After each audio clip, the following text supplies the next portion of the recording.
அனைவருக்கும் வணக்கம். இப்போ சவுக்கு சங்கர் மீது நம்ம கம்ப்ளைண்ட் கொடுத்தோம். இந்த மாதிரி சவுக்கு சங்கர் பணம் வாங்கிக்கிட்டு தான் நம்ம மீது அவதூறு பேசியிருக்காரு அப்படின்னு சொல்லி கம்ப்ளைண்ட் கொடுத்தோம். அந்த கம்ப்ளைண்ட்டை வாங்கின காவியா மேடம், இந்த மாதிரி நீங்கள் போங்க, நான் ஒரு 3 நாள் கழித்து உங்களுக்கு ஒரு பதிலை சொல்கிறேன் அப்படின்னு சொன்னாங்க. நாங்களும் சரின்னு சொல்லிட்டு வந்தோம். அதுக்கப்புறம் ஒரு 3 நாள் கழித்து கால் பண்ணணும். மேடம் என்ன மேடம் ஆச்சு அப்படின்னு சொல்லி கேட்டோம். அதுக்கு இருந்துட்டு இந்த இருங்க வெயிட் பண்ணுங்க, இன்னும் செக் பண்ணலை, கண்டிப்பாக நாங்கள் உங்களுக்கு ஃபோன் அடிப்போம் அப்படின்னு சொன்னாங்க. ஃபஸ்ட் அன்றைக்கி நம்ம போக்குள்ளேயும் நாங்கள் உங்களுக்கு ஃபோன் அடிப்போம், நீங்கள் நேரில் வரணுன்னாங்க. சரின்னு வந்தோம். இப்போவும் நம்ம கால் பண்ணக்குள்ளேயும் இதே தான் சொன்னாங்க. இப்போ திரும்ப அதுக்கப்புறம் ஒரு டைம் கால் பண்ணாலும் சரியான பதில் வரலங்க. இந்த மாதிரி இருந்துக்கிட்டு இருக்குது. இப்போ இதுக்கு முன்னாடி சவுக்கு சங்கர் மேலே யாராவது கம்ப்ளைண்ட் கொடுத்துருந்தா அந்த கம்ப்ளைண்ட்டெல்லாம் எடுத்துக்கிட்டாங்க.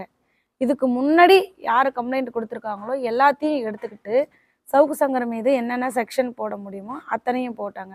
ஆனால் நம்ம போய் இந்த மாதிரி பாப்பாவை அவதூறு பேசியிருக்கான் பணம் வாங்கிக்கிட்டு, இதுக்கு முன்னாடியே கூட இந்த மாதிரி முத்தார் ஐயா கேட்டிருப்பாரு, நீங்கள் பள்ளி தரப்புலேருந்து பணம் வாங்கிக்கிட்டதா பேசிக்கிறாங்களே என்னான்னு கேட்பாரு.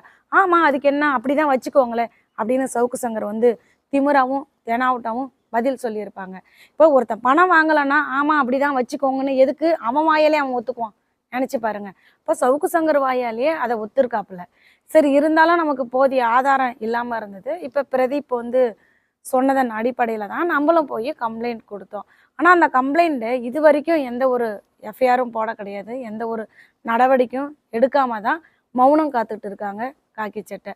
ஸ்ரீமதி வழக்கு அப்படின்னாலே எந்த ஒரு செயலும் செய்கிறது இல்லை, அமைதியை மட்டுமே கடைப்பிடிச்சிட்டு இருக்கிறாங்க. இப்போ சவுக்கு சங்கர் பார்த்தீங்கன்னா நம்மளை மட்டும் இல்லைங்க, சங்கர் சுப்பு ஐயா இருக்காங்க இல்லைங்களா, அவரோட பையனை கொலை பண்ணிட்டாங்க. அந்த கொலை வழக்கு இன்னும் தான் நடந்துக்கிட்டு இருக்குது. ஐயா நேர்மைக்கும் உண்மைக்கும் சில வழக்குகளை எடுத்து நடத்தினதுக்காக ஐயாவோட மகனை கொலை பண்ணியிருக்காங்க. அந்த வழக்கு இன்னும் முடியல. அதுவுமே ஸ்ரீமதி மர்ம வழக்கு அப்படிங்கிற மாதிரியே சங்கர் சுப்பு சாரோட பையனுடைய வழக்கும் ஒரு மர்ம வழக்காக தான் இருந்துக்கிட்டு இருக்குது. அந்த வழக்கில் கூட பார்த்தீங்கன்னா சவுக்கு சங்கர் சங்கர் சுப்பு ஐயா தான் இந்த கொலையை பண்ணினாரு, அவங்க பையனை சங்கர் சுப்பு ஐயாரே கொலை பண்ணிட்டாரு அப்படிங்கிற மாதிரி தான் பல அவதூறுகளை பரப்பிக்கிட்டு இருந்தாப்புல. இப்போ ஒருத்தங்க 2 பேர்த்துக்கிட்ட இல்லைங்க, எல்லா இடத்துலையுமே அவதூறு பரப்புறதே அவருடைய வேலையாக செஞ்சுட்டு இருக்காரு.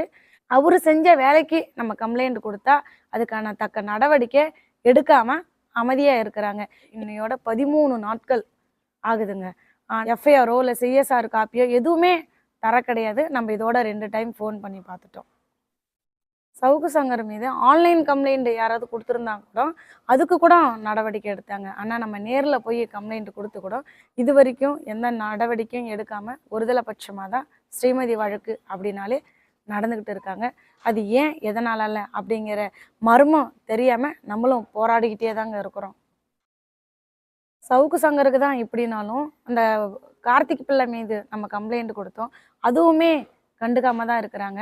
இப்போ சவுக்கு சங்கர்லாம் போய் தேனியில் போய் கைது பண்ணினாங்க, ஃபெலிக்ஸ் எல்லாம் போயிட்டு டெல்லியில் கைது பண்ணினாங்க. இப்படி போலீஸ்காரங்க நினச்சா ஒருத்தங்க எங்கே இருக்கிறாங்க எந்த இடத்துல இருக்காங்க அப்படிங்கிறத அக்யூரேட்டாக கண்டுபிடிச்சி அந்த இடத்துக்கே போய் அவங்களால கைது பண்ண முடியுங்க. போலீஸுக்கு பல திறமைகள் இருக்குது, யார் எங்கே இருக்கா என்ன பண்ணிட்டு இருக்காங்க அப்படின்னு அவங்கள வாட்ச் பண்ணி அவங்கள போய் எந்த இடத்துல இருக்காங்களோ அப்படின்னு பாதி நாத்திரையில் கூட கைது பண்ணிட்டு வந்துடுவாங்க. அவ்வளவுக்கு திறமைகள் இருக்குது. ஆனால் ஸ்ரீமதி வழக்கில் மட்டும் அமைதி காக்குறாங்க, கண்டுக்க மாட்டேங்கிறாங்க. ஏன்னே தெரிய மாட்டேங்குது. கார்த்திக் பிள்ளை மேலெல்லாம் நம்ம புகார் கொடுத்து எஃப்ஐஆர் போட்டும் அவனை என்ன கண்டுபிடிக்க முடியாதியா? காவல்துறை இருக்குது, அவன் எங்கே இருக்கிறான் என்ன பண்ணுறான் அப்படிங்கிறது காவல்துறைக்கு கண்டிப்பாக தெரியும். ஆனால் தெரிஞ்சும் கைது பண்ணாமல் மௌனம் காக்குறாங்க. எதனால அப்படின்னு தான் விடை தெரியாமல் ஒரு புரியாத புதிராக 2 வருஷமாக ஓடிக்கிட்டு இருக்குது. இந்த கார்த்திக் பிள்ளையோ ரவிக்குமாரை இவங்களெல்லாம் இயக்கக்கூடிய அந்த பெரும் ஆள் யாருன்னு விடை தெரிய மாட்டேங்குதுங்க. அந்த கார்த்திக் பிள்ளையும் கைது பண்ண மாட்டேங்கிறாங்க. இப்போ நம்ம சவுக்கு சங்கர் மீது கொடுத்த ஒரு கம்ப்ளைண்ட்டுக்கும் எந்த ஒரு நடவடிக்கையும் இல்லைங்க.